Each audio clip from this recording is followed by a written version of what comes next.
बेहतर ये होगा कि अगर अपने आसिफ अली जरदारी साहब और मियाँ नवाज शरीफ साहब और भी जो बड़ी सियासी जमातें हैं पाकिस्तान की, उनके कायदीन रावलपिंडी के नाम एक दरख्वास्त लिखें। उन्हें कहें कि जनाब बराए मेहरबानी आप हमें सेलेक्ट ज़रूर किया करें, जब आप हमें सेलेक्ट करते हैं तो हमें बड़ी खुशी होती है। हम तो पैदा ही आपकी चमचागिरी के लिए हुए थे, हमें बचपन से शौक़ है आपकी चमचागिरी करने का।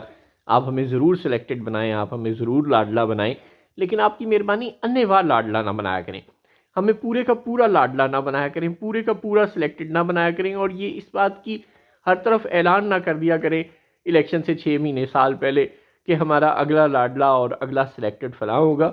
इससे हमारे टिकटों की जो मांग है वो इतनी बढ़ जाती है कि हमारे लिए डैमेज कंट्रोल करना, मामलात को मैनेज करना मुश्किल हो जाता है। एक एक हल्के में से 10-10 दरखास्तें आ जाती हैं, सारे के सारे बड़े जागीरदार होते हैं, सारे के सारे इलेक्टेबल्स होते हैं और सारे के सारे बड़ी बरादरियों से ताल्लुक़ रखते हैं, सारों का वोट बैंक बड़ा स्ट्रांग होता है, अपने इलाकों में होल्ड बड़ा मजबूत होता है। लिहाजा जब हम उनमें से ज़ाहिर है 4-4 5-5 उम्मीदवारों को ना करते हैं तो फिर वो हमारे मुखालिफ कैंप ज्वाइन कर लेते हैं, मुखालिफ पार्टियां ज्वाइन कर लेते हैं, आज़ाद उम्मीदवारों के तौर पे खड़े हो जाते हैं और हमारा ही वोट बैंक डिवाइड हो जाता है। अब एक ऐसी शक्ल में जिस वक्त पाकिस्तान तहरीक इंसाफ नाम का हवा बहरहाल आपने इलेक्शन से निकाला नहीं, एज ऑफ दिस मोमेंट आपने ना तो तहरीक इंसाफ को 4th शेड्यूल में डाला है और उसे अपने हाफिज सईद साहब की जमात जैसी जमात करार देकर, दहशतगर्द जमात करार देकर बैन किया है, क्योंकि बहरहाल काजी साहब मौजूद हैं, अल्लाह उन्हें खुश रखे, चाहे उनकी इमरान खान से जितनी भी दुश्मनी हो लेकिन वो मौजूद तो हैं।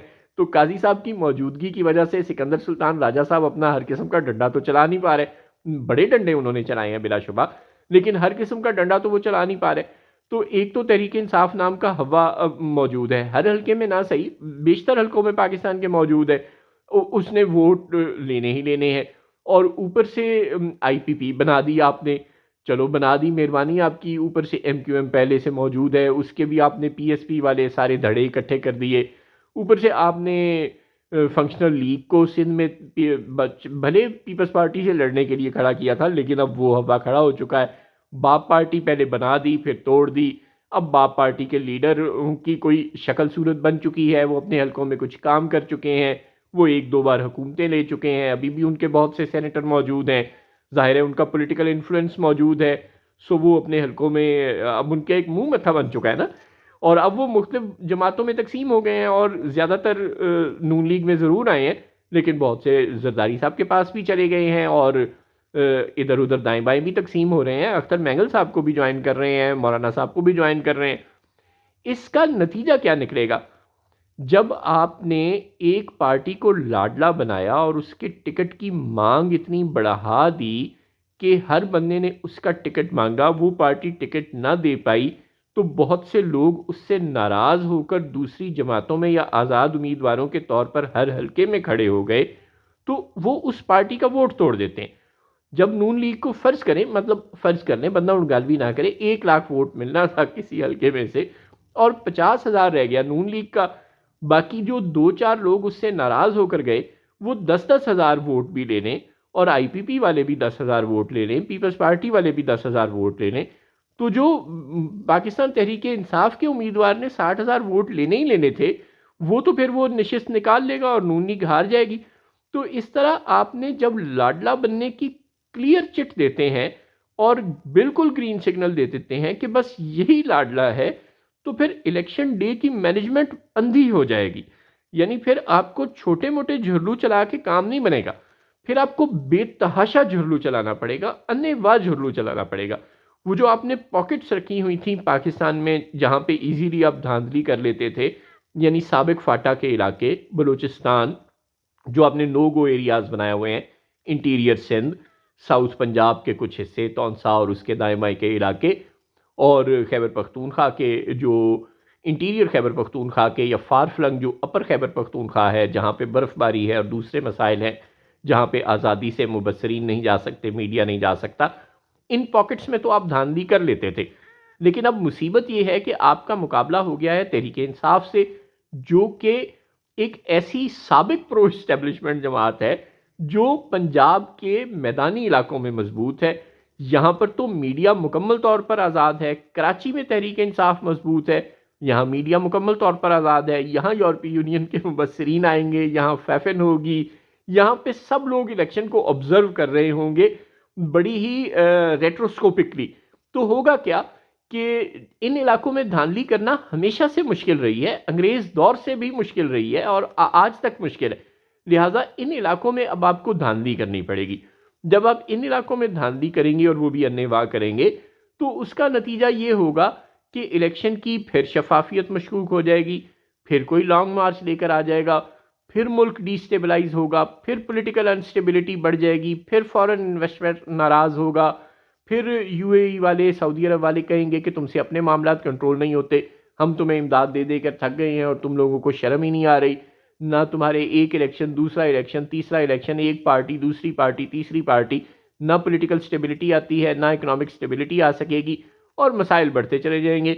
लिहाजा फिर कोई लॉन्ग मार्च लेकर कोई बिलावल भुट्टो, कोई इमरान खान इस्लामाबाद पहुंचेगा, हो सकता है अपने फजल रहमान साहब भी पहुंच जाए। जाहिर है सदर की कुर्सी के भी अब 2 उम्मीदवार हैं, एक जरदारी साहब और एक मौलाना फजल रहमान साहब। आप किसे सदर बनाएंगे? जरदारी साहब ने तो सीधी चॉइस ही आपके सामने ये रखनी है कि या मेरे मुंडे को वजीर आजम बना दो या मैनू सदर बना दो। अब आप क्या करेंगे? फिर फजल रहमान साहब नाराज होंगे, फिर फजल रहमान साहब के पास तो आपको पता है मदरसों के बहुत बच्चे हैं, वो उन्हें लेके इस्लामाबाद आ जाएंगे, एक नया मसला बन जाएगा। अगर आप इमरान खान को नाराज करेंगे, उसे किसी जगह पे कोई शेयर नहीं देंगे, तो फिर उसकी तो आदत ही फटे डालना है, फिर वो जगह जगह फटे डालेगा। और अब ये मत भूलें कि अब आपको एक नया पाकिस्तान तो इमरान खान नहीं दे सका, लेकिन नया इमरान खान उसने नई तहरीक इंसाफ दे दी।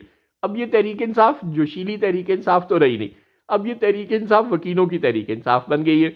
सारी तहरीक इंसाफ आपने पकड़ ली, सारे जोशीले जज्बाती यूथी आपने अंदर कर दिए या उनको खुद ब खुद रूपोश होने पर मजबूर कर दिया। अब शेर अफजल मरवत हों या बैरिस्टर गौहर हों या सेनेटर अली जफर हों या जितने भी लोग हों, वो सारे के सारे जो इस वक्त आपको पीटीआई में मेन स्ट्रीम में नजर आएंगे, वो सब के सब वकील हैं। लिहाजा अब ये कानूनी जंग लड़ेंगे, ये आपको जगह जगह तंग करेंगे। ऊपर से अब इस वक्त काजी साहब चीफ जस्टिस हैं और अगले चीफ जस्टिस भी एजाजुल एहसन साहब नहीं रहे, जो थोड़ा सा डर डर जाते। अब अगले चीफ जस्टिस भी जस्टिस मंसूर अली शाह हैं और उनको तो आप जानते ही हैं।